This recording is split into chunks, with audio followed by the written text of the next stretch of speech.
गुण पुण्य त्यांचा होईना सेवक पुण्य त्यांचा होईना सेवक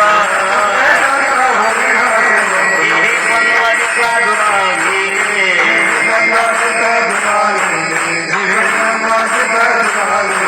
ऐसे परम मत नारायण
कोण पुण्य त्यांचा होईन सेवक, कोण पुण्य त्यांचा होईन सेवक, जिही द्वंद्वादिक दुरावले, ऐसे वर्म मज दावी नारायणा, अंतरीच्या पुन्हा प्रगटोणी.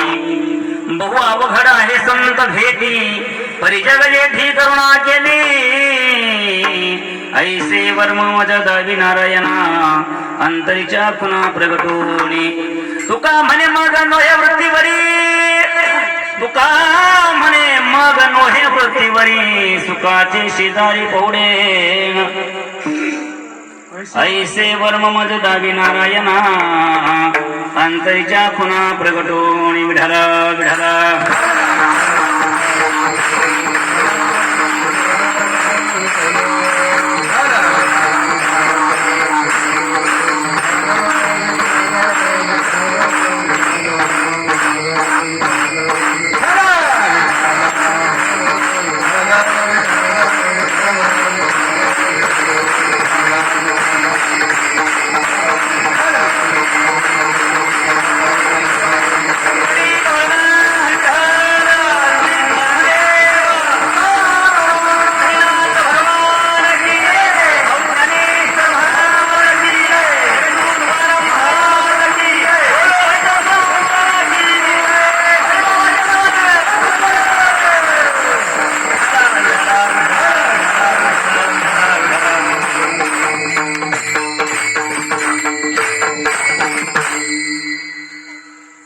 महायोग पीठे तडे भीमरथ्यां वरं पुंडरीकाय दातो मुनींद्रे, समागत्य तिष्ठन्तमानन्द कन्दं परब्रह्मलिङ्गं भजे पाण्डुरङ्गं.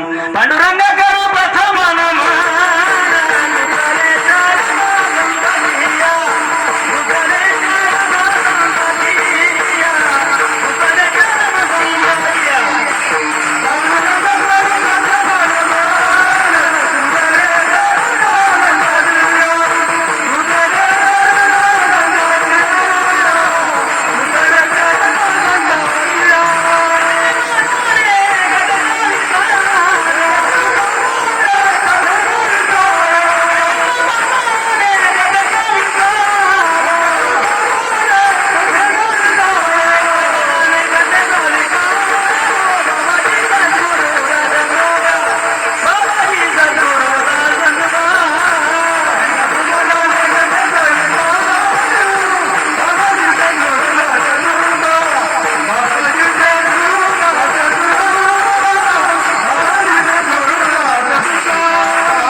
कलांकं गते ज्योतिकामोदिवक्रं, कलानिशिववादापदनाथ दक्षं, समाधिस्थमूर्तिं भजे ज्ञानदेवं.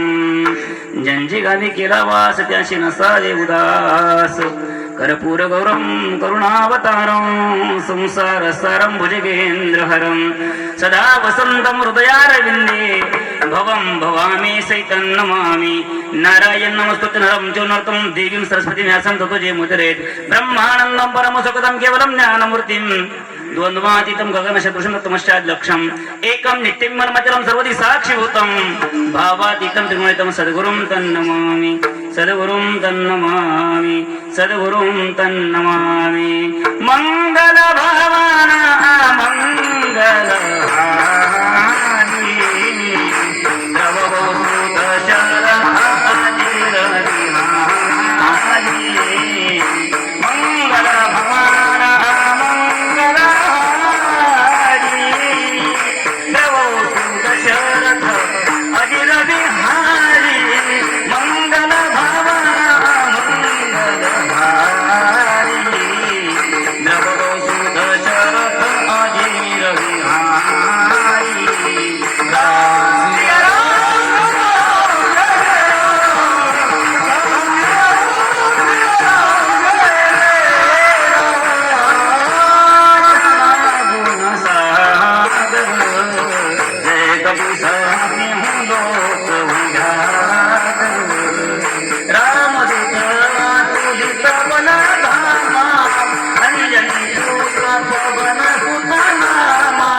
केलिया स्मरण होय सकळ विद्येंचे अधिकरण तेची बंधू श्रीचरण श्री गुरूंचे ते नमस्कार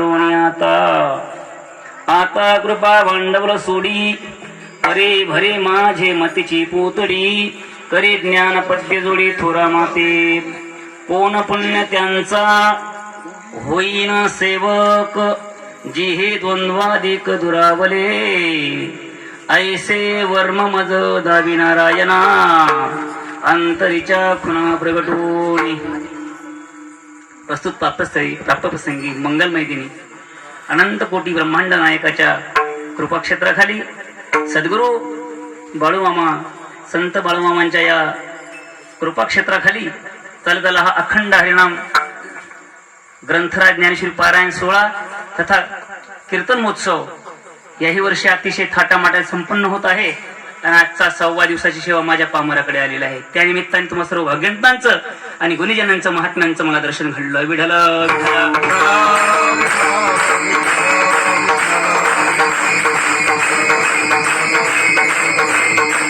अभंग जगद्गुरु तुकोबारायांच आहे.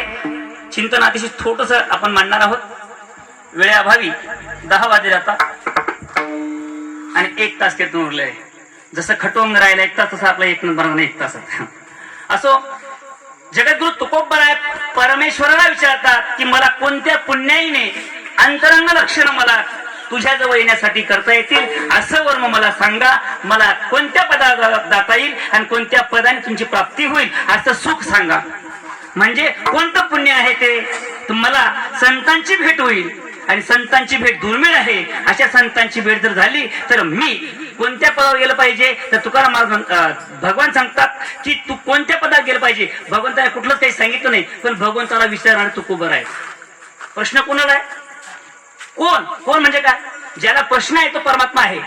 कोण पुण्य? हो कोण पुण्य त्यांचा होईन सेवक. मी सेवक कोणत्या पुण्याने होईल असे वर्म मला तुम्ही सांगा. म्हणजे कोणाला विचारलं? हो ऐसे वर्म मज दावी नारायणा. आणि अंतरंग सांगितलं, बाह्यरंग नाही. 2 रंग आहेत. असे रंग भरपूर आहेत, नंतर बोलणार आहे आपण ते कोणते रंग आहेत ते. पण 2 लक्षण आहेत, एक अंतरंग आणि एक बाह्य लक्षण, बाह्यरंग. या माध्यमातून सांगितलं संतांची भेट अतिशय दुर्मिळ आहे, दुरापास्त आहे, अवघड आहे, कदापि मिळणं शक्य नाहीये. तर असे संत कोणत्या मार्गाने मला भेटतील तेही सांगा, आणि मग मी काय केलं पाहिजे. बहुअवघड आहे संत भेटी, परी जग जेठी करुणा केली. ऐसे वर्म मज दावी नारायणा, अंतरीच्या खुना प्रगटोणी. तुकोबराय सांगतात, स्वतःहून सांगतात की मी कोणत्या वृत्तीवर गेलं पाहिजे. जर अशा वृत्तीवर गेलो तर मला सुखाच्या शेजारी पोहडता येईल, झोपता येईल, पडता येईल, राहता येईल. या माध्यमात तुकोबराय म्हणतात, तुका म्हणे मग नोहे वृत्तीवरी सुखाचे शेजारी पोहडे. ऐसे वर्म मज दावी नारायणा, अंतरीच्या खुना प्रगटोणी. विढल विढल.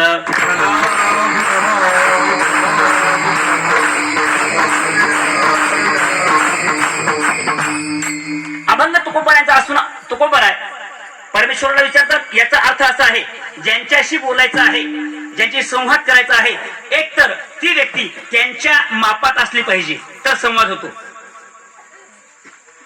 एक तर शिष्य असावा, एक तर गुरु असावा, एक तर विद्यार्थी असावा, एक तर शिक्षक असावे, बरोबर. एक तर ईश्वर असावा, एक तर भक्त असावा. विढल विढल.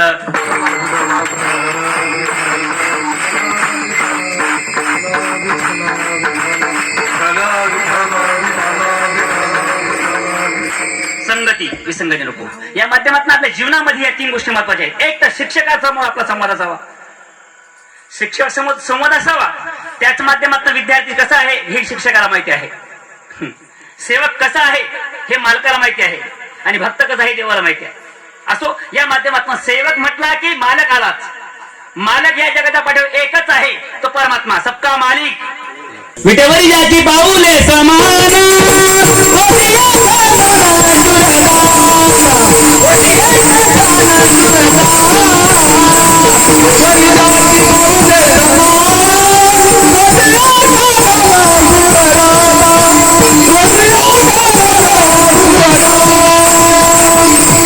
विटेवरी ज्याची पाऊले समान तोची, दुसरा नाही. किंवा जगाच्या पाठीवर सांगायचं ठरलं तर परमात्मा शिवाय दुसरा मालक नाही. 9वा अध्याय उघडा. 9वा पत्रम पुष्पम फलम तोयम यौमे भक्त्या प्रयशती.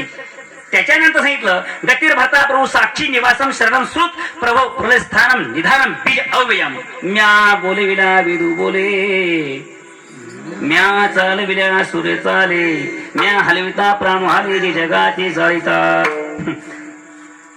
या परमात्म्याची सत्ता बहुत मालक आहे, त्याच्याशी दुसरं नाही. किंवा चाले हे शरीर कोणाची आसागे, चाले हे शरीर कोणाची आसागे.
सत्ता सांगतायत.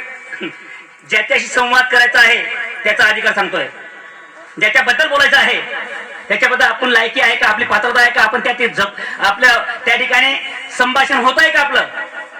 कोणाला तरी फोन लावून दिला चालू आहे बरोबर, अर्थ नाही. ज्याची संवाद साधायचा आहे ज्याशी बोलायचं आहे तो अधिकारी आहे का, अनाधिकारी आहे का? तुकोबर अधिकारी आहेत का परमात्म्याशी बोलायला? तर तुकोबर ज्या अधिकार आहेत ना त्या माध्यमातून ईश्वर परमात्म्याला विचारतात. याचा अर्थ तुकोबर काही अधिकार असला पाहिजे. काय अधिकार? तुकाराम तुकाराम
तुकोबर आहे काय आहे तर फक्त नाव जरी घेत तुकोबरायचं, तुकाराम तुकाराम नाम घेता कापे यम. यम म्हणजे कोण? आपल्या गावचा सरदार आहे कोणी? त्याचं नाव घेऊ आहे का कोणी? कोणी कामाला ठेवलेलं गडी बिडी, हा मेंढ्या चाललं कोणी एखाद्या तरी. यम म्हटलं की चालू 1.5 वर्षामध्ये जे आपल्याला पाहायला मिळालं यम कोण आहे हे आपल्याला चांगल्यापैकी ठाऊक झालं. कोरोनाच्या माध्यमातून यम कधी आला, कोणाकडे आला, कधी आला, पत्र आलं, फोन आला, मेसेज आला, मिस कॉल आला. हा कोरोनाच्या माध्यमातून चांगले निघून गेले. या माध्यमातून मला एवढं सांगायचं, यम आला असं कोणाला सांगत नाही, त्याची सत्ता सांगत नाही. यम आल्यानंतर यम त्याचं काम करणार आहे. तसं तुकोबरांचं नसतं नाव घेतो यम पळून जातो असं तुम्हाला वाईट वाटत असेल किंवा थट्टा वाटत असेल, पण ही गोष्ट ज्यांना कळून चुकली, कोणाला ज्या वेळेला छत्रपती शिवबारायांना परचक्र आलं होतं, परचक्र, आणि परचक्र आल्यानंतर शिवाजी महाराजांना त्यांच्या गुरुंनी सांगितलं, समर्थ रामदास स्वामींनी, जर तुम्हाला परचक्रातून वाचायचं असेल तर फक्त तुकोबरांच्या कीर्तनात जाऊन बसा. महाराज कीर्तनात आले बाबा, आणि कीर्तनात आल्यानंतर सर्व गावाला वेढलेलं होतं. तुकोबरा जिथे कीर्तन करत होते त्या गावाला आणि पूर्ण वेढा घातलेला होता. सगळे यवन तिथं वाट पाहत होते. शिवाजी महाराज सापडले का आता याला मारायचं, ठेचायचं, काही ठेवायचं असे ठरलं. कोणाचं? मुसलमानी सत्तेचं. आणि आज बी आपल्याला आपल्या जीवनामध्ये अजून वाटत नाही आपल्याला की आपण कुठपर्यंत टिकणार आहोत. आपण फक्त बोलतो चालतो, आपल्याला सत्ता अजून कळालीच नाही. हिंदू धर्माबद्दल बोलायचं ठरलं तर अजून 2 तास आपल्याला बोलता येईल. मला एवढं सांगायचं आहे, आपल्या गावापर्यंत तर पोचलेच ते, पण आता घरापर्यंत यायची वेळ आली त्यांची. म्हणून तुम्ही हिंदू धर्म टिकवणे फार गरजेचं आहे. मग हिंदू धर्म टिकण्यासाठी काय करावं लागेल? हिंदू धर्म टिकण्यासाठी तुम्ही फक्त गुटखा खाऊ नका. तुम्हाला गुटखापासून, मद्यापासून काय होईल माहितीये का? तुम्हाला संतान होणार नाही. मोकळं सांगतो तुम्हाला. त्याच्यामुळे आपली संख्या कमी होत चालली आहे. लग्न तर होणं शक्य नाही आता, कारण मुली मिळत नाही. महाराज गुन्हेगार भाग बाजूला करा. गुटखा खाल्ल्यानंतर आमच्या जीवनामध्ये आमचा जो प्राणवायू आहे, हो, अन्नाची जी लाळ आहे ही त्याच्या माध्यमातून बाहेर पडून जाते. अन्न पचन होत नाही, अन्न खात नाही, म्हणून जेवण जात नाही. आणि अन्नपचन न झाल्यामुळे तुम्हाला जी प्रकृती आहे ना ती दिवसेंदिवस कमी होत चालते. तुमचं तोंड आ करू देत नाही. काय करू देत नाही? तुमचं पापच येऊन बसलेलं आहे तुमच्या तोंडावर. म्हणून तुकोबारांचा पुण्याशिवाय करता येणार नाही. मग पुण्याशिवाय पूर्णकमध्ये पुण्याशिवाय जिभेत जर नाम येऊ शकत नाही, पुण्याशिवाय कुठलीच गोष्ट होऊ शकत नाही, तर पुण्याशिवाय अंतकरणामध्ये कुठला पदार्थ टाकायचा हे सुद्धा पुण्यच आहे. युक्त आहार विहार नियम इंद्रियाशी सार नसावी भास्कर निद्रा बहुभाषण विढारा विढारा. जेवण येऊन ठेपले आणि सर्वांनी पाहिलं. आता शिवाजी महाराजांना पकडायचं म्हटलं, पण ज्यांच्याकडे पाहिलं का हे शिवाजी महाराज, ते शिवाजी महाराज, ते शिवाजी महाराज, ते शिवाजी महाराज, ते शिवाजी महाराज, ते शिवाजी, सर्वत्र शिवाजी महाराज दिसायला लागलेत. आणि ज्या वेळेला सर्वत्र शिवाजी महाराज दिसायला लागले, कोणाला दिसत आहेत हे? जे मुसलमानी सत्ता जे काबीज करायला लागले ना, शिवाजी महाराज सैन्य आले होतं पकडायला. त्याने औरंगजेबाकडे जाऊन सांगितलं, अरे एक शिवाजी नाही हो, सब शिवाजी दिसते थे. महाराज मला एवढंच म्हणायचंय, काळ जवळ येऊन ठेपला होता, पण तुकारामांच्या कीर्तनामध्ये बसत असताना काळ सुद्धा नाही. ओ तुकाराम तुकाराम नाम घेता का पेयम, असं कोणी म्हणावं माहितीये? तुकाराम महाराजांचे जे एका काळचे कट्टर दुश्मन होते त्यांनीच अधिकार सांगावा. काय? तुकाराम तुकाराम नाम घेता का पेयम. एवढंच नाही, त्यांनी सांगितलं तुकिता तुलनेसे ब्रह्म तुकासी आले मनोनी रामेश्वरी चरणी मस्तक ठेवी आरती तुकारामा स्वामी सद्गुरु सच्चिदानंद मुरली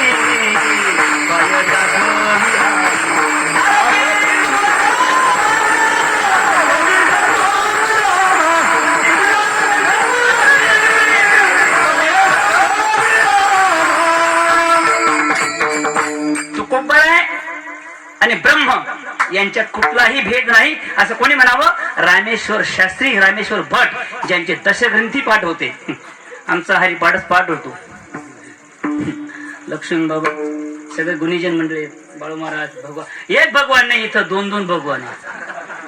एक भगवान टेंबना, दुसरा भगवान तवाळा. विठाला विठाला.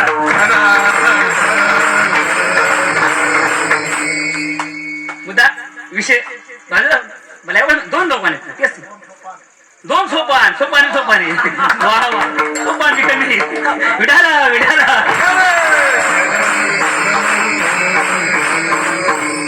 इथे माधव आहे, भगवान आहे, सोपान आहे, ज्ञान आहे, लक्ष्मण आहे, कृष्ण आहे.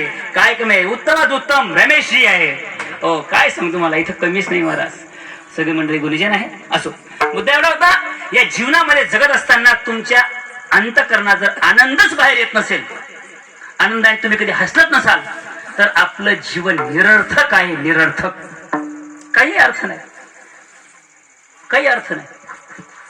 मग आपल्या जीवनामध्ये आनंद मिळावा असं तुम्हाला वाटत असेल, आनंद सुख भोगावं असं तुम्हाला वाटत असेल, तर हा आनंद दुसरीकडे कुठेच नाही. हा आनंद दुसरीकडे कुठेच नाही. मग कुठे आहे? तुका म्हणे सोपे आहे सर्व होणी, शाना तो धनी घेतो येथे, न लगती साया सजावे वनांतरा. मग सुखे येतो भरा. युट्यूब वर चालू कमी वेळात आपल्याला बोलायचंय. पुढे बहुत करणे आहे. विढाला विढाला विढाला.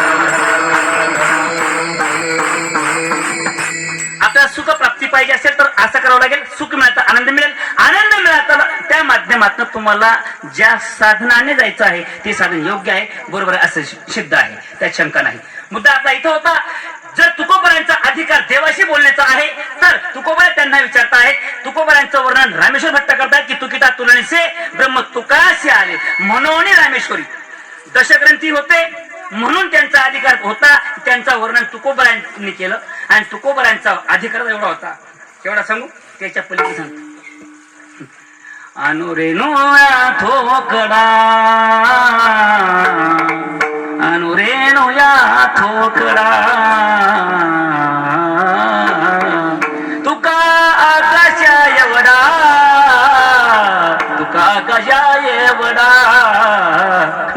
एवढ्या कमी याच्यात आणि आपल्या मुखाने त्यांचं वर्णन होईल असं मला मुळीतच वाटत नाही. विढाल विढाल परमात्मा शिवाय आपल्याला देवाशिवाय तुकोबरायांचं वर्णन आपल्याला त्यांचा संवाद त्यांनी त्यांच्याशी साधला आहे. म्हणून तुकोबरा म्हणतात मला जर एवढा अधिकार त्यांचा आहे तरी त्यांनी देवाजवळ जाण्याचा मार्ग विचारावा का? का विचारावा? जर यांचा एवढा अधिकार आहे तरी त्यांनी असं विचारावं का की मी कोणत्या पुण्याने तुमच्या जवळ येईल? विचारावं का? ज्यांची ज्ञानेश्वरीच पाठ आहे त्यांनी म्हणावं एरवी तरी मी मूर्खू तरी मी झाला अवेकू तरी संत कृपाली बघू स्वजोळ वासे धर धर. ज्ञान प्राप्त झालं म्हणजे सिद्ध झालं नाही. ज्ञान प्राप्त झालं म्हणजे सिद्ध झालं नाही. ज्ञान प्राप्त झाल्यानंतर तुम्ही नम्रता धारण केली का? संत तुपदाला गेलत का? भाव मिळाला का? भाव त्यामध्ये तुम्ही शुद्ध झालात का? हे केव्हा कळतं? झाडाला फळं लागले बरोबर आहे, झाडाला मोह आला ते बरोबर आहे, पण झाड वाकलं का? जे झाड वाकलं, ज्या झाडाला फळ येतात तेच झाड वाकतं, ज्या झाडाला फळच नसतात ते वाकतच नाही. विढाल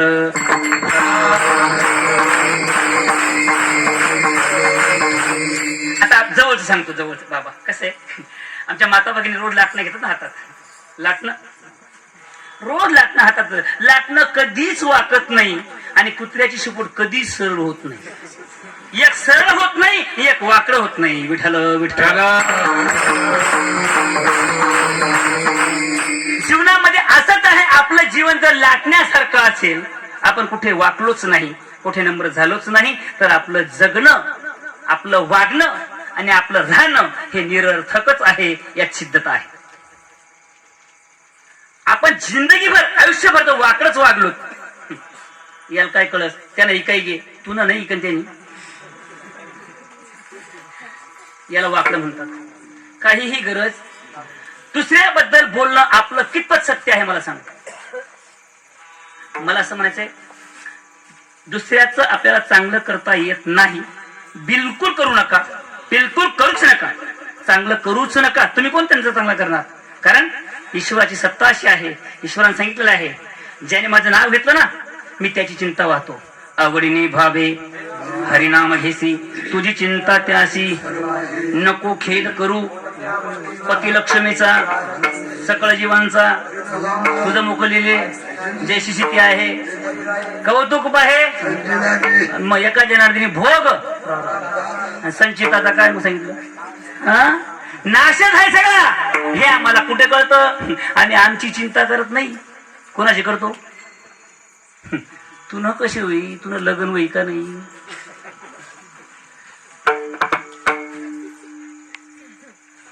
एका माणसाला स्वपन बाबा मुलगा नव्हता. वय 75 झालं होतं. 75 वर्ष वय झालं आणि उन्हाळ्याचे दिवस होते. ओट्यावर आजी आणि बाबा झोपलेत. गल्लीमध्ये सगळ्या लोकांच्या खाटा पडल्या आणि रात्री 12 वाजता मात्र उठला. मुलगा नाही, मुलगी नाही, मुलबाळच नाही, संतानच नाही. पण माताच्या डोक्यात एकदम तूप पेटली. जर ईश्वर परमात्म्याने आपल्या अंतःकरणात जर भाव शुद्ध असेल तर रात्री भगवंत प्रसन्न झाले. आणि जर समजा मुलगाच दिला आपल्याला तर झोपायचा कुठे? म्हातारीला विचारलं. म्हणे मला देव जरा स्वप्न पडलं. म्हणे काय? आपल्याला जर देव प्रसन्न झाला जर मुलगा झाला तर झोपायचा कुठे? म्हातारी म्हणे 12 वाजले आता. आणि 12 वाजेला बाबाच्या डोक्यात काय? अहो आता 75 वर्ष गाठले आपण, आता कुठे काय? ते म्हणे सर समजा जर होणार नाही, त्रिवार सत्य आहे, पण समजा ईश्वर आहे, कर्तुम अकर्तुम अन्यथा कर्तुम शक्ती. तो पाऊस कुठे पाडतो, कुठे पाडत बी नाही, त्याची सत्ता आहे ना. कुठे गावाच्या गाव वाहून टाकतो, कुठे प्यायलाच पाणी ठेवत नाही. सत्ता त्याची आहे ना. तुझी या सत्तेने वेदाशी बोलणे सूर्याशी चालणे तुझ्या बळे. मग काय? ते म्हणे बाबा 12 वाजले आता प्रवचन करू. तुम्ही एक काम करा, जर तुम्हाला मुलगा झाला देवाने दिलाच ना, एक काम करू, तू आपल्या दोघांना झोप, तुम्ही सरका तिकडे. म्हातारा झोपून घ्या पाहिजे आता लक्ष्मण बाबा. पण काही म्हातारा झोपतो जाऊन रातभर. काय केलं माहितीये का? तो म्हणजे समजा यदा कदाचित देवाने एकच्या ऐवजी जुळे दिले 2. नाना म्हातारा उभा राहतात नाही, एकच्या ऐवजी दुसरा मुलगा त्याला मत थोडा तिकडे सारखा होता, जरा मापाचाच होता. दुसरा मुलगा जेव्हा झोपवला म्हातारा वाटेच्या खाली खाली पडल्यावर डोकं फुटलं. लोक धावून आले. एवढ्या रात्री काय झालं? बाबांचं वय 75 वर्ष. सगळे कोण धावत आले. भाऊ काय झालं? काय झालं म्हणजे? डोकं फुटलं. कोणी फोडलं? मुलाने फोडलं. मुलगा? तुम्हाला मुलगा नाही? अहो म्हणे माझ्या डोक्यात मुलगा आला आणि मी सहज म्हातारीला म्हटलं की बाबा मोठा झाला तर कुठे झोपवायचा. म्हातारी तुम्ही तिकडे सारखा. मी खरंच हरपलो आणि खरंच सारखामुळे नसलेले मुलं जर डोकं फोडतात बघा ना बाबा, असलेलं काय करतील? यांना कळतं का पुण्य काय ते? या पुण्यासाठी पुण्य कर्म करण्यासाठी आपल्या जीवनामध्ये आपलं प्रारब्ध आपण चाचपून घेतलं पाहिजे, आपलं संचित आपण चाचपून घेतलं पाहिजे. यांना म्हणतात अगा कर्मी जे उरावे ते सुखदुःखी फळावे, ते भोगावयाय वे देहाय का देहाच्या गावा आलिया, जन्म मृत्यूच्या सोहळ्या नामो धनंजया जिनायसे होय. असं म्हटलं. आपल्या देहामध्ये आपण कुठे आहोत, काय करतो हे कळलं पाहिजे. मग पुण्य करतो का पाप करतो हेच कळत नाही आम्हाला. मग एक माणूस भेटला आयुष्यामध्ये पापच केलं नाही. काय बोलतो तू? हेच तर पहिलं पाप आहे. असं जो म्हणतो मी माझ्यामुळे, हे सर्व मी मुळे पापच आहे. काया वाचा आणि मने 3 पाप आहेत. पाप, उपपाप आणि महापाप. वेगवेगळा भाग आहे, मला जास्त सांगायचं नाही. फक्त एकच आहे, आपल्या जीवनामध्ये आपल्याला जर चांगलं करायचं असेल तर ते पुण्यच आहे हे तुम्ही म्हणून चालणार नाही. हे पुण्य आणि पाप याची संगती परमात्माच लावतो. सांगायचं तर उदाहरण म्हणून फक्त लक्षात घ्या. देवाने काय करावं, पुण्य म्हणावं का पाप म्हणावं? ज्या बाईने 5 पती केले तिला पुण्य म्हणावं का पाप म्हणावं? सोपन बाबा, मी लहान आहे तुमच्यापेक्षा वयाने. तुम्ही सगळे माझे मायबाप आहात. मला सांगा, पतिव्रता स्त्रीचा नेम आहे दुसऱ्या पतीचा निष्ठा मनात जरी आला तरी पाप आहे. आणि ज्या बाईने 5 पती केले ती पुण्यवान होईल का? मुद्दा लक्षात घ्या. मला काय म्हणायचं ते, 5 पती केल्यावर पहिलं नाव 5 कन्यांमध्ये सीता, तारा, अहिल्या, द्रौपदी हो असं म्हटलेलं आहे. मला सांगा, 5 पती केल्यावर सुद्धा पुण्य प्राप्त होतं आणि 1 पत्नी असून सुद्धा पाप होऊ शकतं. मुद्दा लक्षात आहे मला सांगायचं काय? पुण्य आणि पाप हे आम्ही ठरवू शकत नाही. म्हणून ज्ञानोबारांनी सांगितलं सर्व साधकांना तुम्ही फक्त एकच काम करा, हरिमुखे म्हणा, हरिमुखे म्हणा, पुण्याची गणना करे. हरिमुखे म्हणा,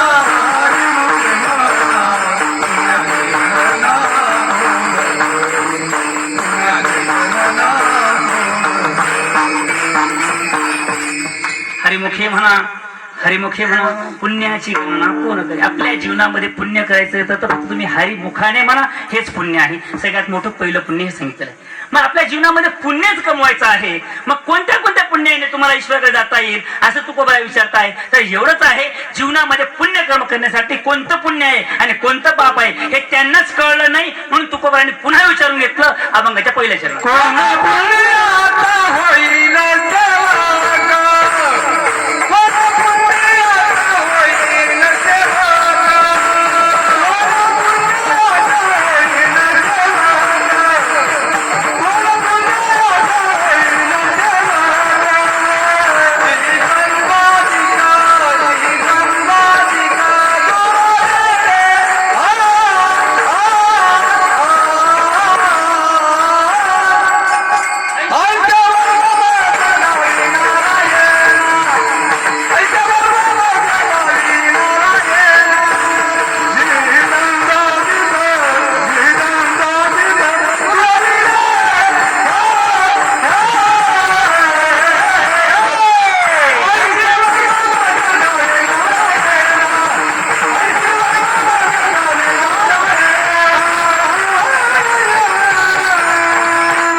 कोण पुण्य त्यांचा होईन सेवक, जे हे द्वंद्वादिक दुरावले.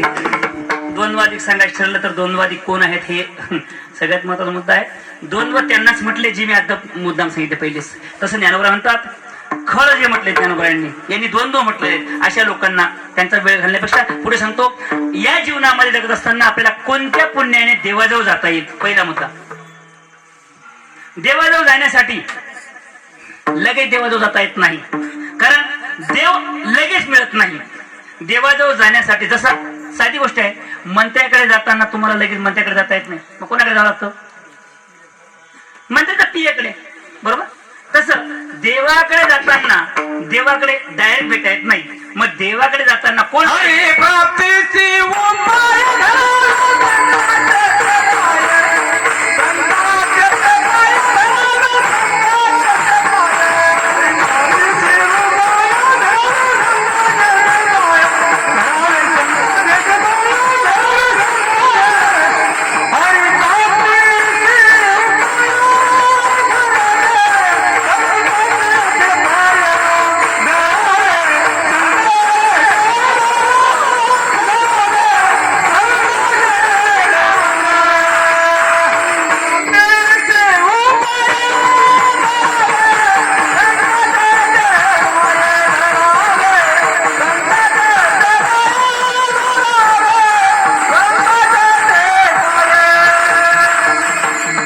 संतांचे पाय.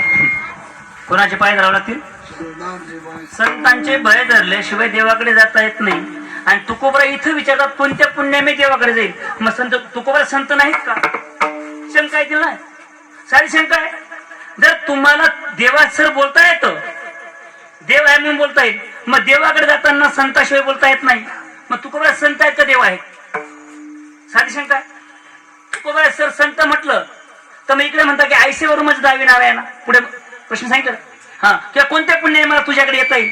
मग जर देव आहे हा, तर मग देवाचं संभाषण करतात. आणि इकडे संत म्हणावं तर धरावे संतांचे ते पाय. मग तुमचे पाय तर धरलेत तर देव प्राप्ती होणारच आहे. मग तुम्ही संत आहेत का देव आहेत? पुन्हा शंका आहेत की? दुसरी गोष्ट अशी आहे, संत आणि देव दोन गोष्टी आहेत. साधी गोष्ट आहे, तुमच्याजवळ ते फुलं पडलेले आहेत, बरोबर? फुलं आणि त्यांच्याजवळ एक हार आहे, बरोबर?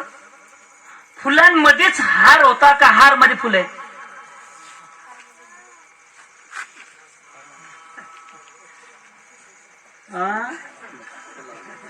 भाकर मध्ये पीठ आहे का पीठ मध्ये भाकर आहे?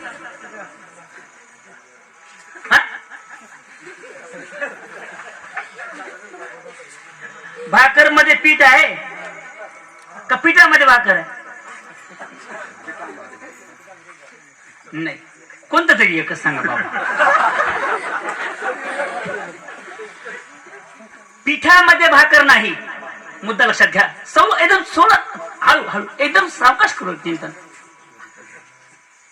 पिठामध्ये भाकर राहिली असते तर डबे फेट उघडा भाकरी खाणं लागेल. आलं लक्षात? भाकरीत पीठ आहे, भाकरीत पीठ आहे, पिठामध्ये भाकरी नाही. विढाला विढाला.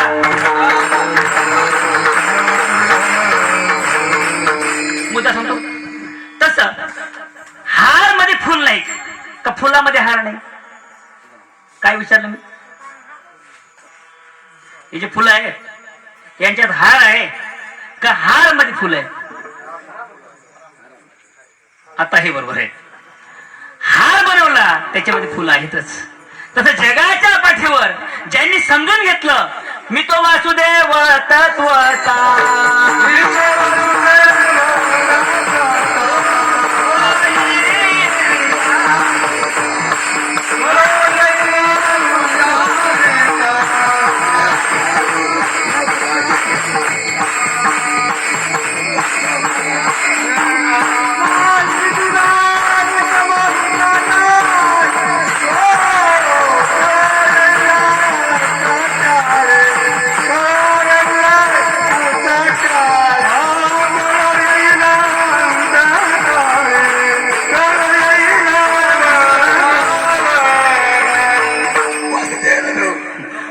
वासुदेवाचं प्रमाण आहे ते. मी तो वासुदेव तत्वता कळो येई विचारिता. हो, धरा अंतरी निज प्रेमा. हो, असं म्हटले धरा नीट अंतरी प्रेमा वासुदेव करतो फेर वासुदेव करीतो फेर. सावकाश करा, मी जरी लहान आहे तुमच्यापेक्षा दाबी राहते मला. काय होतं, एका गावाला कार्यक्रमाला गेलो, माझ्या गळ्यात बॅग होती. 20-25 गोष्टी सांगतो तुम्हाला. आता जाऊ द्या विषय. मुद्दा असा आहे, ज्या वेळेला समोरच्या माणसाकडे पाहिल्यानंतर ह्याला काय असं विचारलं जातं, त्याच्यामुळे ते झाकलं जातं. जाऊ द्या, मला मुद्द्यावर सांगितलं होता. वासुदेव जगतामध्ये सर्वत्र जेव्हा पाहिला जातो, म्हणजे जगाच्या पाठीवर सर्वत्र देव ज्यांना दिसतो त्यांना ईश्वर दिसतो, म्हणजे तो स्वतः देव होतात. त्याच्यामुळे त्यांना देवाकडे जायची गरजच नाही, देवच त्यांच्याकडे येतो. विठाल विठाल.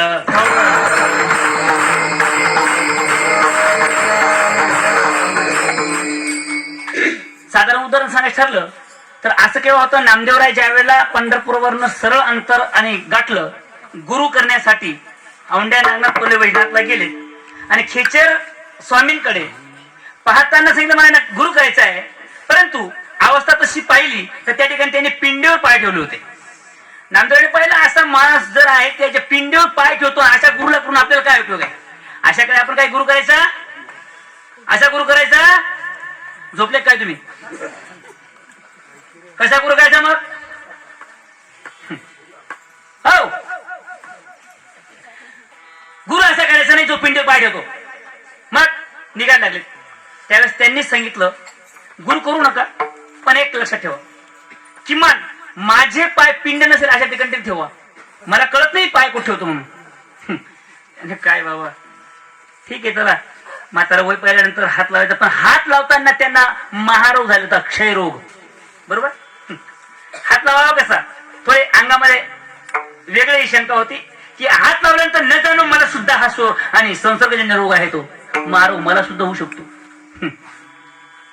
जास्त लांब जाऊ नका, जवळ सांगतो. नानांच्या गावचं माहेर त्या बाईचं, आणि त्या बाईचा आईचं माहेर त्या गावचं, आणि त्यांची मुलगी रखुमाबाई माता ढवळीवीरला त्यांना क्षयरोग झाला. आणि प्रत्येक घरातल्या प्रत्येक व्यक्तीने सांगितलं, मेंबरने सांगितलं या बाईला घरात ठेवता कामा. घराच्या बाहेर ठेवलं. आणि आदिवासी म्हणजे खंडू बाबा त्यांनी सेवा केली मायबापांनो. मुद्दा सांगतो, क्षयरोग झाल्यानंतर त्यांनी साधना साधली की आता तुझ्याशिवाय मला म्हणजे कोणीच नाही. तुका म्हणे मज हो, तुकोबा ती बाई म्हणते तुझ्याशिवाय मला कोणी सोडणार नाही. हो, मला तू सोडतो ना तर एक काम करावं लागेल, साधना करावं लागेल. आणि केली साधना. काय केली? फक्त रोज हरिपाठ म्हणायचं. पुढे रुक्माबाईने म्हणावा आणि मागे ते खंडूबाबांनी म्हणावा, देवाची द्वारी उभा क्षण भरी तेने मुक्तचारी साधिल्या हरिमुखे म्हणा, हरिमुखे म्हणा, पुण्याची गणना कोण करी. हरिपाठ फार सोपा आहे, हरिपाठ फार कमी वेळात म्हणा लागतो. पण गंमत अशी, हे सांगायचं कोणी आणि ऐकायचं कोणी. आम्हाला गुटखा खायला वेळ आहे, बिडी प्यायला वेळ आहे. 3 किलोमीटर काळीपीठ नसेल तर 3 किलोमीटर जातो तिथून. ह्या मेर पासून तर त्या मेर पर्यंत जिथे काडी मिळेल तिथे काडी लावायला जातो, म्हणजे बिडीला. विनोद नाही करत मी, फक्त मुद्दा सांगतो. एवढा करायला आम्हाला वेळ आहे, पण एक 10 मिनिटं वेळ काढून हरिमुखी म्हणा म्हणजे पुण्याची गणना कोण करी, इथं वेळ नाही. असो, जीवनामध्ये जास्त एक मुद्दा सांगतो. एताने सप्त व्यसनाने लोके घोराते घोरम नरकम नयनते. सुभाषितकार सांगतात, वेळ वाया घातला असताना तुम्ही जर वेळ वाया घातला ना तर तुमच्या जीवनामध्ये जी साधना आहे ना त्यावेळेस निघून जाते. आणि मुद्दा सांगतो अजून, ज्या वेळेला मोठा हायवे आहे त्या हायवे मध्ये टर्न आहे, टर्न लक्ष्मण बाबा कॉर्नर आहे, टर्न आहे, त्या तुम्ही गाडी चालवत आहेत, मोटरसायकल म्हणा, 4 व्हीलर म्हणा, काय तुमच्या जी गाडी असेल, सायकल म्हणा, खूप जोरात टर्न आलेला आहे. तुम्ही म्हणणार मी ह्या टर्नला अजिबात फिरणार वळणार नाही. मग काय करणार? सरळ जाणार. मग कुठे जाणार? सरळ डायरेक्ट गंगासागरच जाणार. तसं आयुष्यामध्ये अशी काही वेळ येते, ती वेळ त्या माणसाला फिरवायला लागते. आणि तुम्ही नाही फिरलात तर गती फिरवतेच. गती, लय आणि प्रलय भागवत सांगितले. हो, लय असं आहे, त्या माध्यमातून करावंच लागेल, जावंच लागेल. तुम्हा आम्हाला नाही, सगळ्यांना जावं लागेल. आएगा सो जाएगा राजा रंक और फकीर. कोण मेलं? ओ आजा मेला, पंजा मेला, बाप मसना गेला, देखत देखत नातू कोण तू. ये जाऊ द्या. ओ अरे 33 कोटी देवता मर गए, पड़े काल के फांसी. 9 भी मर गए, 10 भी मर गए, मर गए 88. म्हणजे कोण? 9 ग्रहांची पायरी केली होती ना रावणाने, ते मेले. 10 अवतार गेले, मर गए 88. 33 कोटी देवता मर गए, पडे काल की फाशी. तुम्ही आपण कोण? रामकृष्ण येऊन गेले, त्याहून काही जग ओस पडिले, सगळे जाणार आहेत, त्यांच्या मागे लागू नका. राहिलेली आपली वेळ आहे ना, आता तरी पुढे हा जीव उपदेश. आता तरी पुढे हा जीव उपदेश. आता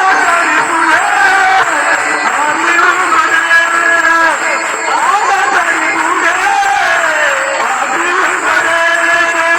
आता तरी पुढे हा जीव उपदेश. नका जन्माच्या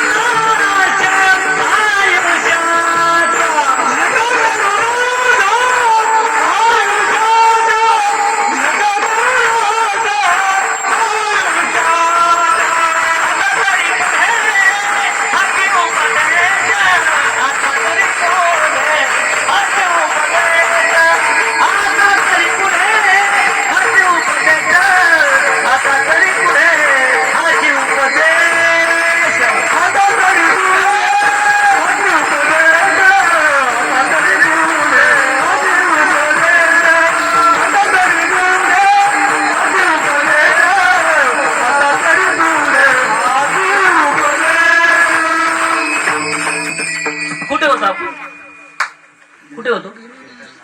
कीर्तनात. कुठे? अंबासन वाड्यावर बळमामाच्या मंदिरात. रुक्माबाईंच्या माध्यमातून हरिपाठ करत होतो. देवाचे द्वारी उभा अक्षरभरी वेळ वाया न घालता इथं होतो आपण. त्या माध्यमातून काळ झाला, काळ गेल्यानंतर त्या गेल्या, इथं होतो आपण. त्या गेल्यानंतर गंमत अशी घडली, मेल्यानंतर माणसाचं काही शिल्लक राहत नाही. पण त्या ठिकाणी घटना अशी घडली, मेल्यानंतर माळ मिळेल. माळ, तुळशी माळ होती. तुळशी माळ ही लाकडाची असते. दहन पेटलं, सगळं जळलं, पण माळ काही जळली नाही महाराज माधव बाबा. आणि माळ न जळाल्यामुळे त्या परिवाराने ती माळ उचलली आणि रुक्माबाईच्या फोटोलाच टाकली. रुक्माबाईचा फोटो तिथून पुढे काय पुण्य होतं मला माहित नाही, कोणतं पुण्य होतं मला माहित नाही. त्या पुण्याच्या त्या साधनाच्या माध्यमातून बाबाने इथून म्हटलं, देवाचे द्वारी उभा क्षण भरी मधुनामाचा तेने मुक्तेच्या दिसा दिल्या. हरिमुखे म्हणा, हरिमुखे म्हणा, पुण्याचे. मी सांगत नाही, ज्या माणसांनी अनुभव घेतलेला आहे. त्या तर मी पाहिल्या नव्हत्या, पण खंडू बाबा जे होते, ही सगळी मंडळीने खंडू बाबा पाहिली. सगळ्या मंडळीने, बाळू महाराज झाला, भगवान महाराज झाला, भाऊ महाराज झालं, रमेश महाराज झालं, लक्ष्मण महाराज झालं, काकाजी झाले, सोपन महाराज झाले. जी मंडळी जुन्या मंडळीची आहे, म्हणजे माझ्यापेक्षा अगोदरची, या सर्वांनी जे पाहिलेत, खंडू बाबा ज्यावेळेला यायचे त्यावेळेस ते 2 फोटो त्यांच्याजवळ होते. एक गोपालकृष्णाचा फोटो होता आणि एक पांडुरंगाचा फोटो होता. घोंगडी पांघरली, त्यांनी एवढंच म्हणावं, दूध पियो मोरे गोविंद लाला, गोविंद लाला, दूध पियो मोरे गोपाल लाला, दूध पियो मोरे गोविंद लाला,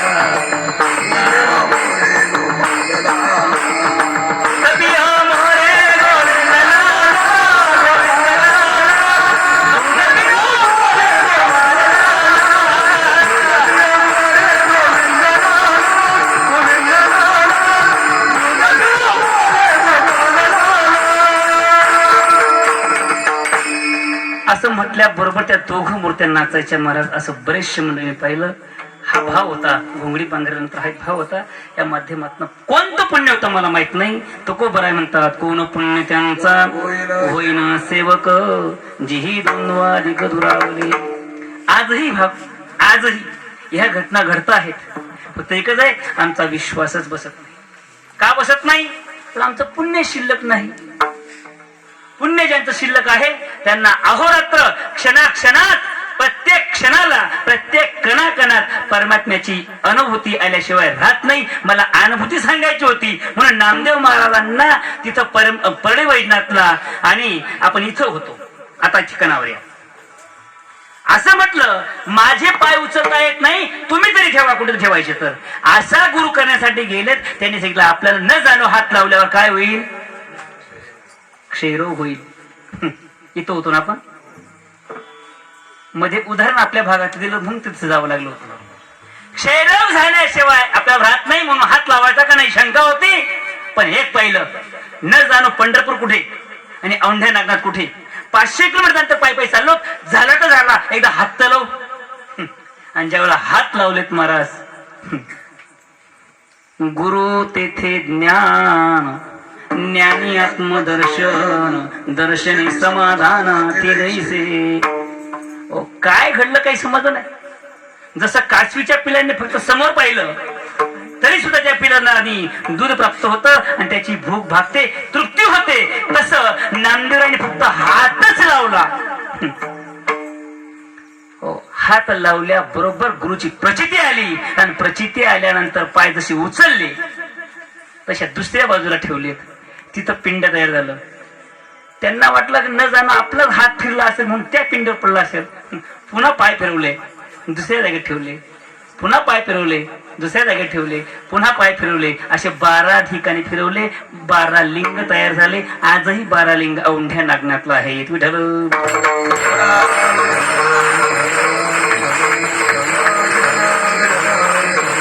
कोणत्या पुण्याने हे झालं मला माहिती नाही. नामदेवरायांना ही प्रति गेली तरी तुकोबा म्हणतात, कोण पुण्य त्यांचा होईन सेवक जिही 2 वादिक दुरावली. अशा जीवनामध्ये आमचं कोणतं पुण्य होईल की मला तुमची सेवा करता येईल असं तुकोबरा म्हणतात. असं विचारत असताना असं वर्म मला तुम्ही सांगा अभंग दुसऱ्या चरणात. ऐसे वर्म माझा गावी नारायण, ऐसे वर्म माझा गावी नारायण, गावी नारायण,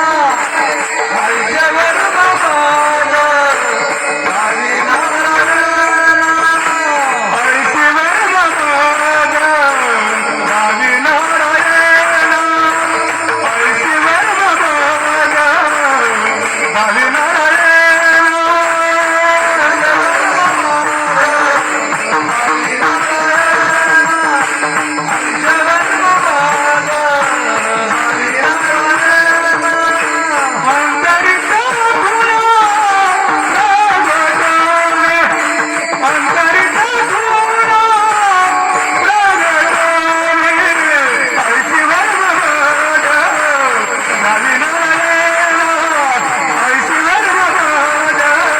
गावी नारायण.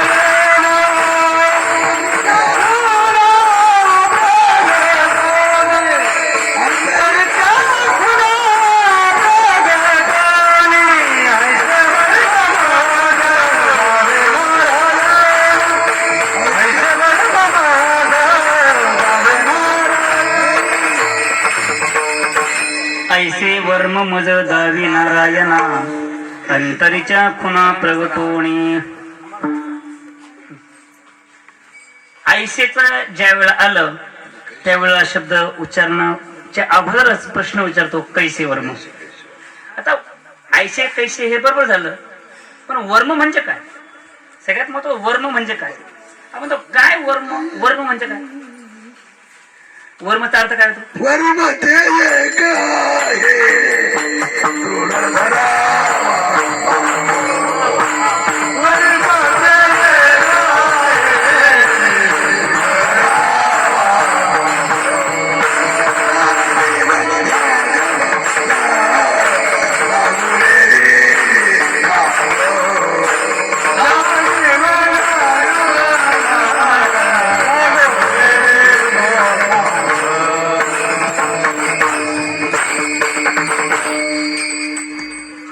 चौकडे अभंग आहे तो आणि बाकीच्या मंडळीचा पाठ आहे त्याच्यामुळे तुम्ही असं म्हणू नका. असो मुद्दा सांगतो बाबांचा अभंग पाठ येतो. वर्म ते जाणा भाव सांगितला, भाव. पण तुकोबा म्हणतात वर्माचा अर्थ आपल्या साध्या भोळ्या शब्द सांगितलं युक्ती. वर्म म्हणजे काय? युक्ती, आयडिया. वर्म म्हणजे आयडिया. अहो ना, का तुम्ही मेथी लावता, काय वर्म आहे तुमचं? असं म्हणजे काय आयडिया आहे तुमच्याकडे? तसं आता हा जरा मॉडिफाय शब्द आहे, जरा आयडिया म्हणजे युक्ती. वर्म म्हणजे युक्ती. युक्तीचा अर्थ काय? युक्ती म्हणजे अशी कोणती युक्ती आहे तुमच्याकडे, असं कोणतं वर्म आहे तुमच्याकडे की मला तुमच्याकडे येता येईल? आईसे वर्म. वर्म तुका म्हणतात ते तुम्हाला काय कळलं? तुका म्हणे त्याचे कळल्या मा वर्म जे जे कर्म धर्म नाशिवंत. वर्म. वर्म म्हणजे काय? एखादी गोष्ट तुम्हाला माहित राहते, जी गोष्ट तुम्हाला माहिती आहे तिचे युक्ती आहे, ती युक्ती कोणाला देत नाही, याला वर्म असं नाव आहे. मग असं जे वर्म आहे ते काही ठिकाणी कोणी कोणाला सांगत नाही. एक वर्म फक्त परमेश्वराला माहिती होतं. एक वर्म फक्त परमेश्वराला माहिती होतं. सांगू एक मिनिट, सर्वांना न्याय फक्त तूप पेटून देतो. भीष्माचार्य महाभारतामध्ये शरपंजरी पडले आणि शरपंजरी पडण्याच्या अगोदर महाभारतामध्ये युद्ध 18 दिवसाचं होतं. तुम्हाला माहिती सगळं.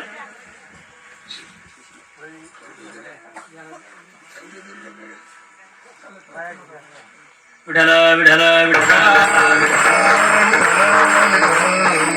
त्या माध्यमातून उद्या मात्र सांगितलं होतं निष्पांडे पृथ्वी करून टाकेल, एकही पांडव पृथ्वीवर राहणार नाही असा शब्द दिला होता भीष्माचार्यांनी. भीष्माचार्य म्हणजे आपली पुढारी येतात, तुमच्या गावाचा सुजलाम सुफलाम योजना संध्याकाळी बोलले, सकाळी लगेच पाईपलाईन खंदून पाईपलाईन तुमच्या दारात येऊन लगेच नळ दारात, असं कधीच नाही. तशी बात नाही. भीष्माचार्यांची पत्न्या म्हणजे जर समजा धनुष्याला दोरी लावली ना तर ब्रह्मांड हलायचं. ब्रह्मांड कळतं ना तुम्हाला? ब्रह्मांडच माहित नाही आम्हाला. ब्रह्मांड आम्हाला काय माहितीये का? कोंबडीचं अंड माहिती. अंड म्हटलं की माहिती 7 पातळ 7 स्वर्ग 7 दुने 14 पृथ्वी 1 15 हे मिळून झालं एक ब्रह्मांड. असे किती आहेत? अनंत ब्रह्मांड उदरी हरी हा बालक नंदा घरी नवल केवढे नकळे गाणोबाचे. अनंत रोमे बर का? अनंत रोमामुळे ब्रह्मांड त्याच्या हो एका एका रोमात ब्रह्मांड भरलंय. अनंत ब्रह्मांड असो. या माध्यमातून अनंत कोटी ब्रह्मांड नायकाला हे वर्म माहिती होतं. ते वर्म द्रौपदी सांगितलं आज रात्री तू एक काम कर, पहाटे 4च्या मुहूर्तावर भीष्माचार्य उठतात आणि मात्र तू त्यांचा पाया पडून. हे वर्म फक्त देवालाच माहिती होतं. माधव महाराज देवा पाऊस पडतोय, चिखल झालेला आहे, तू काहीच करू नको, तू फक्त बैस माझ्या रथावर चालतो. आता देवाला रथ लागतो का? देवाने घेतलं द्रौपदी मातेला खांद्यावर, चालण्याचा परमात्मा कुठे काय? हो लगेच त्या मिनिटात भीष्माचार्यांच्या रूम मध्ये गेलं. तिथं अंधार होता. पूर्वी योगी महात्मे लवकर उठायचे. आता महात्म्य म्हणण्यापेक्षा महाआत्मा 10 नंतरच उठतो. जाऊ द्या. त्या माध्यमातून पोचलेत आणि द्रौपदी मातेनं बांगड्या वाजवल्या. हे वर्म होत. काय वाजवलं ते? बांगड्यांचा आवाज केला. आणि रोज दुर्योधनाची पत्नी भानामती रोज बांगड्या वाजवायची. मग तिथून भीष्माचार्य सांगायचे हो सौभाग्यवती भव. हा रोजचा आशीर्वाद होता. तोंड पाहायचं नाही, कोण आलं ते पाहायचं नाही. आणि हे वर्ण फक्त देवालाच माहिती होतं. म्हणूनच वर्ण सांगितलं तर परमात्मा सांगितलं तू फक्त बांगड्या वाजायची तिथे जाऊन, काहीही बोलायचं. आता गंमत अशी महाराज, नाण्यांचा आवाज, बांगड्यांचा आवाज आणि कबशींचा आवाज. नुसता कबशी आवाज तरी लोक चहा द्या का? उभा राह रे कुठे चहा? आता ते बस जरा कमी झाल्या माधव महाराज. कोणाचा रुपया पुढे पडतो, पुढे 1 रुपया नाणं पडलं बसमध्ये, सगळे लोक इकडे पाहतात. 1 रुपया पडला म्हणजे काय झालं? काही विशेष झालं का? पण नाही, कोणाचा पडला पडू दे ना, ज्याचा पडला त्याचा. काही लोकांना आवाज असा आहे की तो कानावर पडला की कोणा माझा नाही पडला ना असंच म्हणतो माणूस. म्हणून तो आवाज, बशींचा आवाज आणि बांगडीचा आवाज जे कासार बाबा आपण नामपूरला गेलो ना, तो वाजून दाखवतो, पहा बघा किती चांगले आहेत, म्हणजे आवाज. तसं द्रौपदी माताने बांगडी वाजवली, सांगितलं. भीष्माचार्यांना कळलं की भानामती आली. बानामती नसून ती कोण होती? द्रौपदी होती. पण सांगितलं मी द्रौपदी म्हणून. देवाने सांगितलं वर्मा आहे, काही बोलायचं नाही, दर्शन घ्यायचं. आणि त्यांनी आशीर्वाद दिला, सौभाग्यवती भव. स्वामींना विचारलं भीष्माचार्यानं, आशीर्वाद दिला तुम्ही, पण हा ह्या जन्माचा का पुढच्या जन्माचा? असं कोण विचारताय? मी द्रौपदी आहे. तुला कोणी आणलं? माझ्या सेवकाने आणलं. कोण सेवक? बघा मला काय सांगायचं ते. जो सेवक आहे ना तो जगाचा मालक आहे, त्याला सेवक सांगितलं. पण देवा त्याला माझा वर्म ऐक, मी म्हणतो एवढंच वर्म तुला कळतं, तू काहीच बोला तर मी तो सेवक म्हणून सांगायचं. द्रौपदी तुझा सेवक तू नको सांगू, तुझा कोण सेवक आहे आणि तुझा कोण सालदार आहे ते मला चांगलं कळतं. तुला आशीर्वाद दिला गेला माझ्याकडनं. हो, निष्पांडी कृती करणार होतो ना, आशीर्वाद दिला तो खरा म्हणायचा, का जी प्रतिज्ञा केली होती ते खरं म्हणायचं. हे वर्म होतं आणि हे वर्म होतं देवालाच माहिती होतं. असं वर्म हो परमेश्वराला माहिती असल्यामुळे सांगितलं, मी मात्र उद्या माझ्या पद्धतीने काय करायचं करेल. दुसऱ्या दिवशी भीष्माचार्य शरपंजरी पडले. तिथून पुढे युद्ध खेळले नाहीत पांडवांना वाचवण्यासाठी. कारण तोपर्यंत शरपंजरीच का पडले? उभ्या आयुष्यामध्ये दुर्योधनाचं अन्न खाल्ल्यामुळे त्यांनी सांगितलं, हे विष खाल्लं मी. काय खाल्लं मी? आतापर्यंत दुर्योधनाचं जे अन्न होतं ना, हे अन्न नसून ते होतं विष. ते विष खाल्ल्यामुळे मला नीती धर्म काय आहे हे कळत नव्हतं. ते न कळल्यामुळे मला शरपंजरी पडावं लागलं. आणि तिथून पुढे भीष्माचार्य इच्छा मरणे होते. 18 दिवसानंतर ते यशधामाला गेले. विढाला विढाला.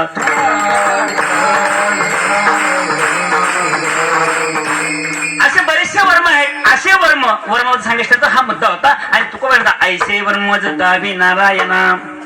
पुढे फार महत्वाचा मुद्दा आहे. अंतरीच्या खुणा प्रगटून. अंतरंग लक्षण सांगत असताना अंतरंग लक्षण ही संतांकडेच असतं. हे याच्या पलीकडे आपल्याकडे अंतरंग लक्षण नाहीत. अंतरंग लक्षण सांगण्यासाठीच आपल्याला काय करावं लागेल? अंतरंग लक्षण ज्यांच्याकडे आहेत तेच संत आहेत. म्हणून संतांची उपमा संतच देतात. म्हणून तो महिमा भयंकर दुर्गम आहे, दुरापास्त आहे, कदापि न भेटणार आहे आणि कधीच भेटतच नाही. त्यांना संत म्हणतात. ते अभंगाच्या 3ऱ्या चरणात.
भयंकर दुरापास्त आहे. इतकं सोपं नाही. 3 गोष्टी दुरापास्त आहेत. पहिलं मनुष्यत्वम, मुमुक्षत्वम आणि महापौरुषत्वम. 3 गोष्टी दुरापास्त आहेत. दुर्लभम मनुष्य देहो देहिनाम क्षणभंगुरः तत्रापि दुर्लभम मन्ये वैकुंठ प्रिय दर्शना. वैकुंठातली कोणती गोष्ट असेल तर ती आहे दुरापास्त संत भेट. मनुष्य मग ते मिळायचं आपल्याला. आता काही गरज नाही आपल्याला मनुष्य मिळण्याची. मिळालेले आहे. आता पुढे काय करावं लागेल? मोक्षत्वम म्हणजे संतांची भेट. संतांची भेट झाल्याशिवाय आपण जाऊ शकत नाही. झालीच पाहिजे एकदा तरी. आणि होतेच. पण गंमत अशी आहे, हे संत आहेत का माणूस आहे हे आपल्याला कळत नाही. असं वर्म ज्याला कळत नाही त्याला म्हणतात युक्ती. ही युक्ती करण्यासाठी तुकोबराय म्हणतात हेच वर्म आम्हाला माहिती आहे म्हणून तुम्ही संत आहात हे मला माहिती आहे. म्हणून तुकोबराय म्हणतात संतांची भेट मला होते नवे नवे. संत माझ्या जवळच राहतात नवे नवे त्याची संत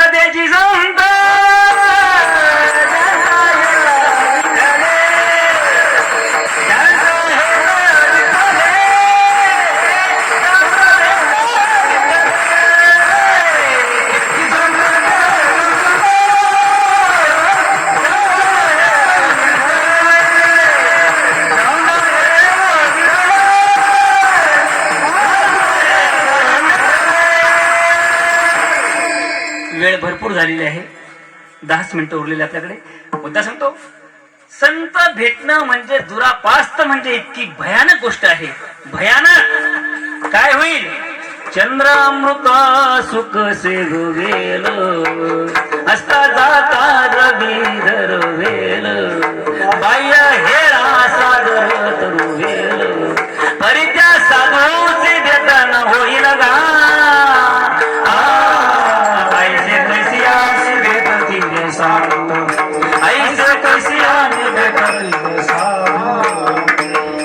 साधू संत भेटणे जवळ गंमत असे आम्हाला भेटतो कोण मग सच्चे साधू चले गए रह गए तपादी चोर मी म्हणत नाही कबीरदाजी महाराज म्हणतात संत कोणाला म्हणजे पहिला मुद्दा आहे का संत कपडे घातले म्हणजे संत नाही आम्ही ते बिलकुल नाही आम्ही संत नाहीतच मुद्दा सांगतो विठाला विठाला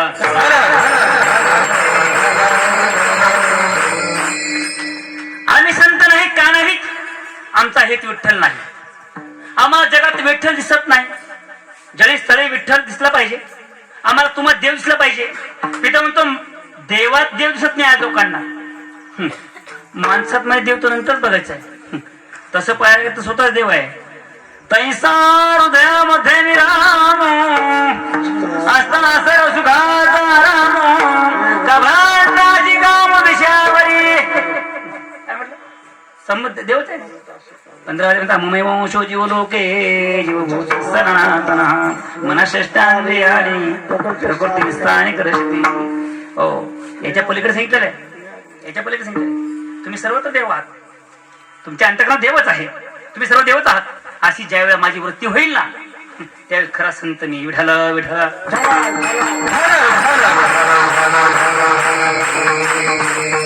दुसरा मुद्दा आपल्या घरात देव येतो आपल्या घरात देव येतो रोज येतो पण आम्ही त्याला ओळखतो का लक्ष्मण बाबा भगवान बाबा सगळ्या वारकऱ्यांना सांगतो सगळ्या आत्मीयतांच्या भाविकांना सांगतो तुमच्या घरात रोजच देव येतो तुम्ही पाहिला हा नाही काहीच नाही आमच्याकडे 2-2 महिन्याचे बोलायला लागले आता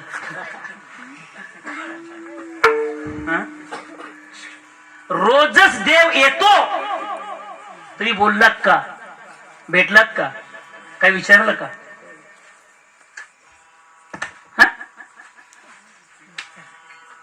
तुमच्याकडे अजून आला नाही अरे श्वास जेव्हा घेतात तुम्ही श्वास श्वास घेतो ना आपण कोण घेत कोण करताय सगळं जागा होतो कोण तुम्हाला तुम्ही तुमची झोपत होता आपलं झोपत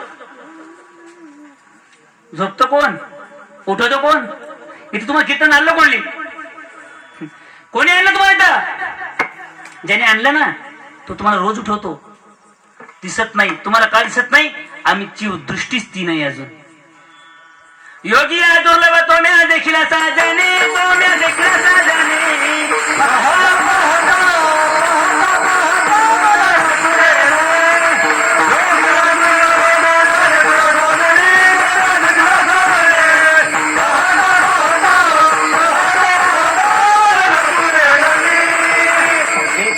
देखिला माये देवाचा देव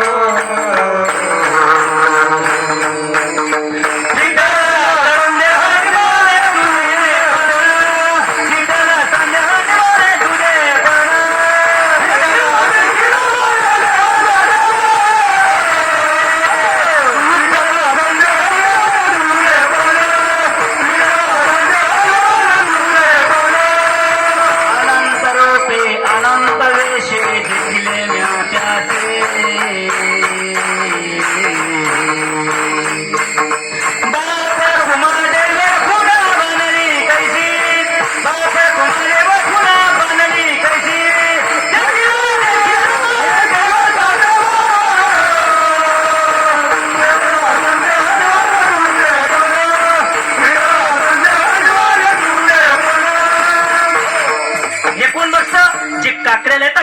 त्यांनाच देव दिसतो. विढ्याला विढ्याला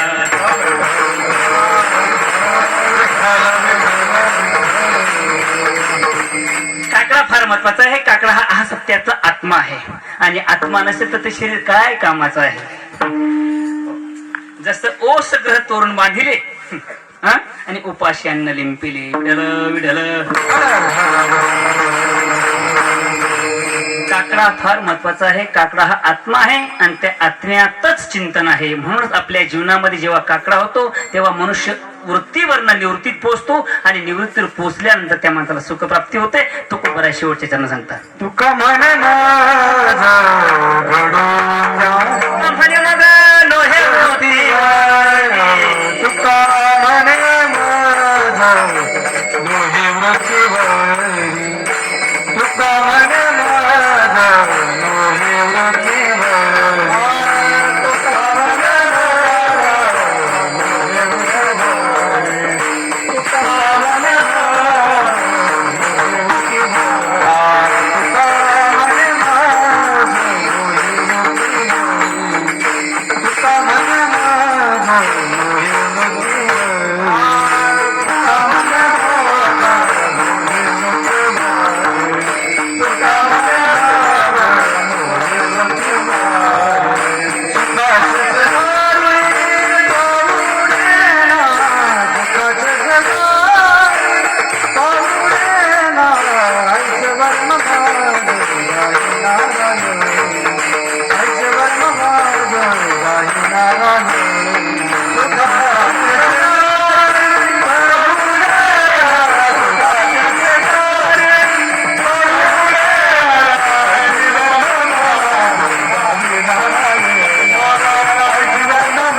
सुखाचे शेजारी पहुडे.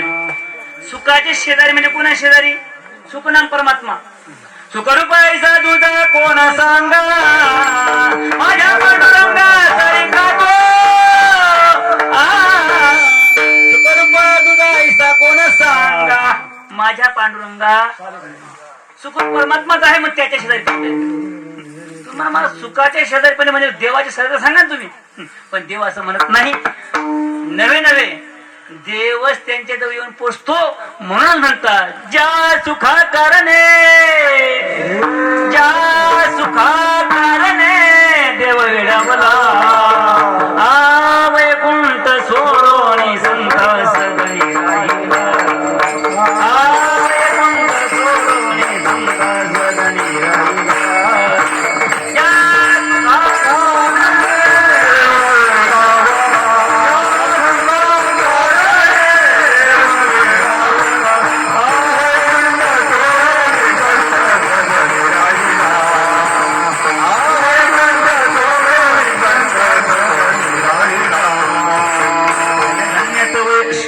धन्य धन्य ते वैष्णव सदन जिथे लक्ष्मी सहित शोभे. मग संतांचा महिमा एवढा मोठा आहे महाराज. एकच मिनिटात उदाहरण सांगतो आणि मोठ्या प्रेमाने हाताने टाळे वाजून 11 वाजले एक उदाहरण सांगेल आणि सेवा समा. डोब्बार खुमा आई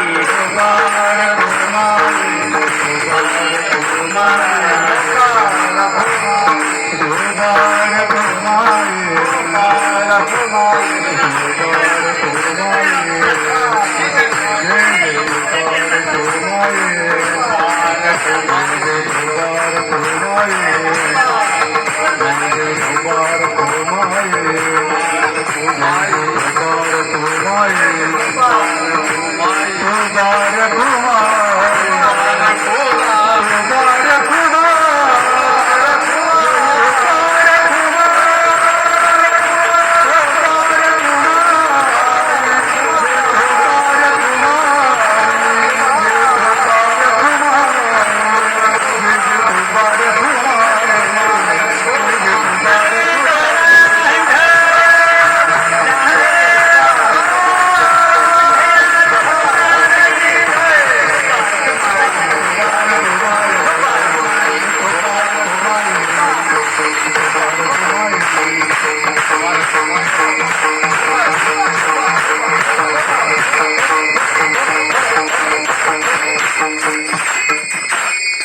म्हणे मग नोहे वृत्तीवरी सुखाची शेजारी पहुडेन ऐसे वनमज दावी नारायण अंतरच्या खुणा प्रगटवणे. अंतरंग लक्षण सांगत असताना अंतरंग लक्षण आम्हाला काय करणार? ज्या वेळेला परमात्माचं डोकं उठलं, नारद ऋषींनी विचारलं काय सांगितलं महाराज, काय चाललंय, काय काय नाही, माझं डोकं पोट खूप उठलंय, डोकंही दुखतंय. पण पोट आणि डोकं दोघांना एकच उपाय म्हणजे काय? जर समजा यदा कदाचित कोणा भक्ताच्या पायाची माती डोक्याला पोटाला लावली तर माझं डोकंही थांबेल आणि पोट सुद्धा. नारद ऋषी म्हणे वा, देवाचं डोकं दुखतं, पाय आणि पोट दुखतं, डोक्याला जर समजा माती लावली मग म्हणे पुढे काय? पुढे काही नाही, ज्या भक्ताने माती दिली तो नरकात जाईल. नारद म्हणे आपणही जाऊ. अंतरंग लक्षण सांगतो तुम्हाला मी. अंतरंग लक्षण सांगत असताना नारद महर्षी निघाले, स्वर्गात गेले. हो, ब्रह्मांड नायकाने सांगितल्यामुळे सगळीकडे फुलले. सत्य लोकात गेले, तिथे ब्रह्मदेव होते. ब्रह्मदेव सांगितलं देवाचं आणि असं असं घडलं, काय करायचं? तुमच्या पायाची माती देता का? नाही, आपला अजिबात जमणार नाही. 3 लोकांमध्ये स्वर्ग मृत्यू पाहता सगळं फिरलेत, जायचं कुठे? पण मृत्यू लोकांमध्ये ज्या वेळेला वृंदावनात पोहोचले का, आणि वृंदावनात पोहोचल्यानंतर तिथे गोपिका होत्या, गवळणी होत्या, गोपाळ होते आणि वसुदेव देवकी सगळं होते, नंदराज होते. तिथे गेल्यानंतर गोपींनी सांगितलं, गोपींनी सगळं कुशल मंगल आहे ना नारदजी? कुशल मंगल आहे, पण थोडस देवाला कोरोनाची वाफ घ्यायची वेळ आली, लस द्यायची म्हणे. लस घेतली का तुम्ही सगळ्यांनी? घेऊन टाका, शासनाचा नियम आहे, लस घेऊन टाका. कारण राजा बोले चला म्हणून आपल्या जीवनामध्ये आपल्याला केव्हा तरी जावंच लागणार आहे ना, लस घेऊन घ्या, काय फरक पडत नाही. असो, या माध्यमातून नारद महर्षी पोहोचलेत आणि गोपीने सांगितलं देवाचं डोकं उठलं. अंतरंग लक्षण असं होतं माऊली, भगवंताला काही त्रास झाला त्यावेळेला जाता जाता ज्यावेळेला परमात्मा मथुरेमध्ये चालले होते आणि अक्रूर नामक जे भक्त त्यांना घ्यायला आले होते, त्यावेळी सांगितलं की धरणी अश्रूंच्या नयनांनी भिजून टाकली होती. बोले नंदाची पटराणी सदगदित होनी. काय सांगितलं? हो, एका जनार्दन व्रत गेला निघोणी, हो, आणि वेगे हाकी रथासी. माय पण त्यावेळेला सर्व गोपिकांनी अश्रूंच्या नयनांनी धरणी भिजून टाकली होती आणि सांगितलं देवा थांबा ना, देवा थांबा ना. देव थांबले नाही, कारण एक कार्यागर्थम कोटी कार्यांचे चकार. एका कार्याला आलेला परमात्मा त्याला कोटी कामं करावं लागतात. एक कार्यार्थमागत्यम कोटी कार्यांचे चकार. या माध्यमातून देवाला जायचं होतं पुढे आणि पुढेही गोत करणे होतं, म्हणून परमात्मा गेले निघून. पण मग पुन्हा देवाला आठवण तिथं आली आणि त्या गोपींची आठवण तेव्हा झाली. डोकं उठलं होतं, डोकं नाही उठलं होतं. तुकोबाऱ्या सांगतात, तुका म्हणे मग नोहे वृत्तीवरी सुखाचे शेजारी पहुडेन. त्या सुखामध्ये मी पडलो होतो ना, तर परमात्मा म्हणतात त्या सुखाची मला पुन्हा आठवण झाली म्हणून. आणि असे संत कोण होते? अवघड होतं, दुरापास्त होतं. नारद सांगितलं जातो मी त्यांच्याकडे. नारद महर्षी सांगितलं त्याच्या भक्ताच्या पायाची जर माती लावली ना म्हणे देवाचं डोकं थांबणार आहे. नाही असं घ्या ना आमच्या पायाची माती, पण ऐका तुमची पायाची माती काय देता? तुम्हाला नरकात जावं लागेल. एकदा नाही, ते म्हणे एकदा काय आम्हाला 1000 वेळा जाऊ द्या नरकात, आम्ही माती द्यायला तयार आहे. तुम्ही माती घेतला, पोत्याने देऊ का ट्रकने देऊ? तेव्हा वळवायचे काम नव्हतं. त्यावेळेला नारदजी म्हणतात जे भक्त कुठलाही विचार करत नाहीत त्यांचं अंतरंग लक्षण इतकं शुद्ध होतं आणि अंतरंग शुद्ध होतं. म्हणून तुकोबराय म्हणतात, तुका म्हणे नको वर पंग देवा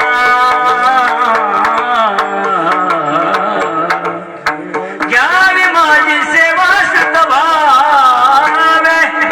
शुद्ध भाव त्या कामात येतो आणि शुद्ध भाव जेव्हा झाला ना तेव्हा माणसं वृत्तीवर राहत नाही, ते निवृत्ती पदाला पोहोचतात आणि निवृत्ती पदाला पोहोचलेला माणूस सुखाच्या शेजारी पोहोचतो. ज्ञानेश्वर माऊली ज्ञानराज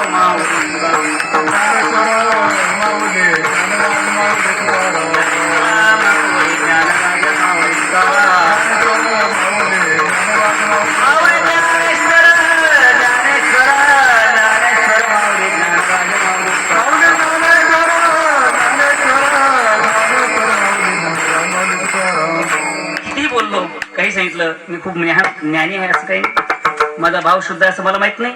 फक्त एकच आहे, संप्रदायामध्ये मी आतापर्यंत वाढलो आणि संप्रदायातच काम करत आलो. हे जी आम्हा करणे काम बीज वाढावयाना धर्माची पालन करणे पाखंड खंडन. हो, याच माध्यमातून हे बीजारोपण वाढावं. या माध्यमातून ह्या ठिकाणी मला ज्यांनी पाचारण केलं आमचे आदरणीय ज्येष्ठ गुरुबंधू लक्ष्मण महाराज. अंबासमध्ये 11 वर्ष आपण काय पराक्रम केला, काय तो गेला दिवस गेले ते दिवस राहिले ते आठवणी. आमचे बाबा होते पांडव बाबा. एका दिवसामध्ये 7 कीर्तनकार आणायचे, मोटरसायकलवर बसायचं आणि एका बॉला 51 रुपये द्यायचे. 7 दिवस सप्ताहामध्ये 7 5 35. 8वा बुवा मीच राहायचो त्यामुळे काय प्रश्न नसायचा. काय काळ होता. आणि कमी पैशामध्ये सत्य खूप चांगले झालेत, लोक खूप जोडले गेलेत आणि त्या माध्यमातून भाविकांच्या अंतःकरणात आज ओतप्रोत परमार्थ घडला. तोच परमार्थ आज कामी ठरला आणि त्यांनी ते टिकवल्यामुळे तुमचं पुण्य आम्हाला पदरी पडलं आणि आम्ही केलेल्या कार्याची पावती आमच्या समोर दिसते आहे म्हणून आम्हाला त्याच्यात सार्थ अभिमान आहे. तेच रोखतं त्यावेळी लागले गेलं लक्ष्मणजी महाराज. त्यांनी त्यावेळेपासून परमार्थ सुरू केला आणि ह्या ठिकाणी अनंत कोटी ब्रह्मांड नाय भगवान बाळूमामांच्या माध्यमातून इथं स्मारक झालं आणि या स्मारकाच्या माध्यमातून अनंत कोटी ब्रह्मांड नायकाची इथं क्षया झाली. त्या क्षयामध्ये जे लेखक पोचतायत ना, जे लोळतायत ना, हे त्या सुखामध्ये पडतायत. तुका म्हणे मग हेवृत्तीवरी सुखाची शेजारी पहुडेन. 7 दिवसामध्ये हा परमात्माच्या अंकनात पडणं, त्यांच्यामध्ये पारायण कीर्तन प्रवचन हरिपाठ काकडा आणि अनंत कोटी ब्रह्मांड नायकाच्या सेवेमध्ये सेवा रुजू करून घेतात. हीच तुम्ही सर्व संतांची सर्व मायबापांची मोठी कृपा आहे आणि हीच कृपा तुम्हा संतांची कायम अविरत अशी कायम असो ही प्रभूचरणी सदिच्छा व्यक्त करतो. आणि या माध्यमातून तुम्हा सर्वांना उदंड आयुष्य लाभो. करुणा काय, करुणाचा बापाचा बाप बी आला तर आमचं काहीच भाग करणार नाही. फक्त एकच आहे, आम्ही फक्त त्याचे झालो पाहिजे. आम्ही त्याचे झालो तर आम्हाला करुणा काहीच करणार नाही. भूत पिशाच निकट नाही आवे महावीर जब नाम सुनावे. नासे रोग हरे सब पीरा. जपत निरंतर हनुमंत वीरा. राम सिया राम सिया राम जय राम. राम सिया राम सिया राम जय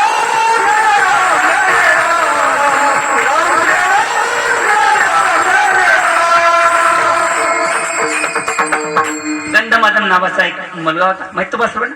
आणि तो रावणाने पकडला होता. रावणाने सांगितलं तुला दाबल्या बाबा दोघं कानातनं चिरकांड्या बाहेर पडल्या. आणि दाबत असताना त्याला अरे तू चिरकांड्या काय मारतोस, तू काय मारणार मला, तुझा बाप बी आला ना तरी मरणार नाही. का मरणार नाहीस. राम मरे जब हम मरे मरे हमारी बला. कोण मरेल, राम जेव्हा मरेल ना तेव्हा मी मरेल. तो पण तुझा बाप नाही, कोणी बी आला ना आम्ही मरणार नाही. राम मरे जब हम मरे मरे हमारी बलाय.